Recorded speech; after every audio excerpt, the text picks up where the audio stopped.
খাতায় অনেক সুন্দর দুম্বা, একদিকে দুম্বা, তারপরে আরেক দিকে হয়েছে ছাগল। এটা হচ্ছে একটা মাজরা, অনেক সুন্দর ছাগল, খাসিও আছে। তারপরে এগুলো হলো দুম্বা, খুব সুন্দর দুম্বা, আসলে দেখতে অনেক সুন্দর, মাশাআল্লাহ খুব সুন্দর লাগে।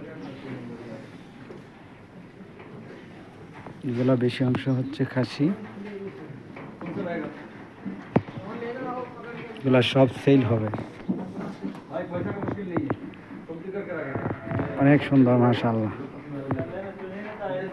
তারপরে এগুলা সব কিছু শুকনা খাবার খায়, শুকনা জাতীয় ঘাস তারা খায়। এগুলা হচ্ছে দুম্বা, কালো দুম্বাও আছে, যেটা হচ্ছে কালো।